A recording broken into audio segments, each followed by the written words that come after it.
Welcome to Soundtrack Limited, a place where two friends talk about music to each other.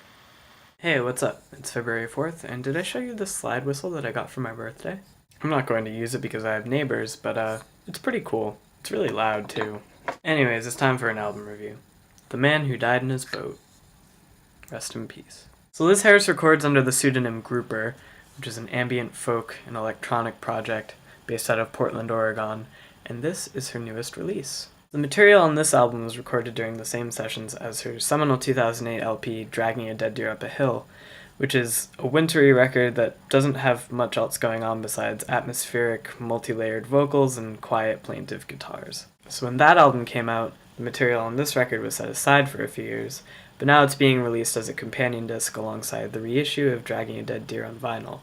Grouper fans rejoice. You got your vinyl, you got your unreleased material. What more could you want? I mean, there are a few things, like maybe a nicer house, a car. I don't know. Anyhow, to me the best asset that this record has is that it doesn't just feel like this is a collection of B-sides record.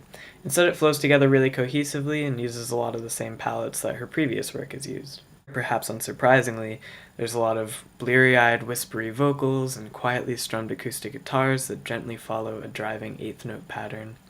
So serene. Of course, that gently driving, reverb-heavy style isn't everywhere on the record, particularly on the interlude Vanishing Point, which is just this eerie, high-pitched plinking tone over what sounds like a droning furnace. I don't know if it's a furnace. Probably a furnace. That's probably the most esoteric song on the album, whereas the song Living Room strips back most of the reverb and opens up with a haunting lyric about feeling empty around other people. And it's getting harder and harder to fake, acting like everything's in its place. Kinda soul-crushing. It's also one of the few songs on this album that feels like a song and not like a repetitive motif, which isn't a negative criticism, because the sparse and minimal compositions on this record tend to create a really hypnotic effect. It kind of feels like staring into a metronome a little bit. For instance, you have the track Difference Voices, which is just this cavernous guitar sound that's shifting between two chords. And on top you have these like ethereal, disembodied vocals, and it just kind of goes on like that for 6 minutes. I wrote quite dramatically in my notes that it was the musical equivalent of slowly falling into a cloud. So these tracks are a great batch of ambient folk, but I can't help but feel like they're a little bit short on ideas.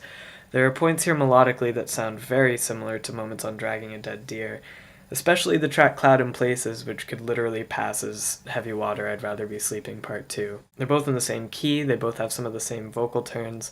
The only major difference really is that Cloud in Places is a little bit slower and does something slightly different with its chorus. Despite that, I still enjoyed this record immensely. I can't get enough of this aesthetic, so more Grouper is always good for me. It doesn't do anything astonishing that she didn't already do in her previous work.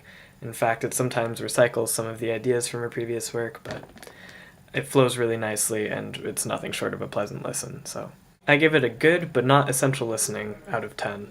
Now, Robert, you suggested that I listen to Who Will Cut Our Hair When We're Gone by the Unicorns, and I really liked it. Really quirky and neurotic music. I don't really know how to classify them as a genre because I got like tinges of garage rock and indie pop in there, but it was a really cool sound. I've obviously heard the song I Was Born a Unicorn like dozens upon dozens of times, but hearing it within the context of the album was actually really cool, so good. Thanks for making me listen to that.